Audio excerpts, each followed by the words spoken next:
ሰው መንገዱን መረጠ ወይስ መንገዱ ሰውን? እየተራመድክበት ባለው ጎዳና ላይ ለደቂቃ ቆም ብለህ አስብ። እንዴት ይህንን የህይወት መስመር መረጥከው? የህይወት አጋጣሚዎች ጎትተው ወይስ በምርጫ? ብዙዎቻችን የተዘፈቅንበትን የህይወት ስህተት ላለማመን አሁን ካለንበት ጎዳና ጋር እጣ ፋንታ በሚሉት ፈሊጥ እንደተገናኘን እናስባለን። እጣ ፋንታና እድል የሰው ልጅ የኑሮ ስህተቶቹን የሚሸፍንባቸው መጋረጃዎቹ ናቸው። ራሱን መመልከት የሚችል ሰው ለሚኖርበት ህይወት ኃላፊነት መውሰድ አይከብደውም። ነገር ግን የብዙዎቻችን አይኖች እንዳቀማመጣቸው ሁሉ ውጭውን ብቻ ይመለከታሉ። ወደ ውስጥ መመልከት ይከብደናል። ምክንያቱም ራስን መመልከት ወኔ ይጠይቃልና። የእያንዳንዱ የህይወት ሰው ጉዞ ርቀቱ ይለያያል። አንዳንዶቻችን አጋምሰነዋል፣ አንዳንዶቻችን አገባደነዋል፣ አንዳንዶቻችን ደግሞ ገና መጀመራችን ነው። በህይወት ጎዳና ቀርቅረን ስንጓዝ በእለት ተዕለት ኑሯችን ውስጥ ያላስተዋልነው አንድ ቁም ነገር አለ። እግራችን ያለ ፈቃዳችን ወደማንፈልገውና ወዳላዘዝነው ጎዳና ይዞን ሄዶ ያውቃል? ካልመራነው በቀር ወዳልፈለግንበት ቦታ አድርሶን ያውቃል? በጭራሽ።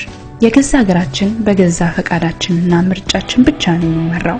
በዚህ መንገድ ሂድ ስንለው ይሄዳል፣ ተመለስ ስንለው ይመለሳል፣ ፍጠን ስንለው ይፈጥናል፣ ቀስ በል ስንለው ይዘገያል እንጂ ራሱን በራሱ ፈጽሞ ሊያዝ አይችልም። አይምሮአችን እየመራ እግራችን ወደ ፈለግንበት ቦታ ያደርሰናል። ይህ የማይፋለስ ህግ ነው። ታዲያ ኑሯችን ከዚህ በምን ይለያል?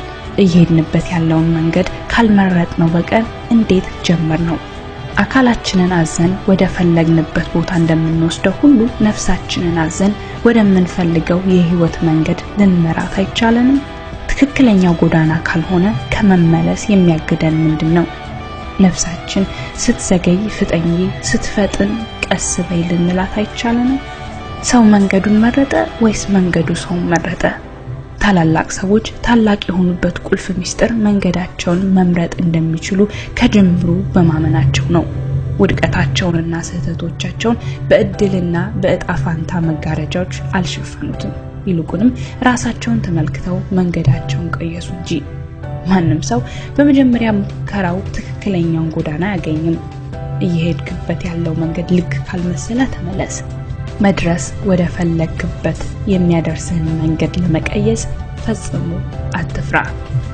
መንገዳችንን መረጥነው እንጂ መንገዳችን እኛን አልመረጠንም።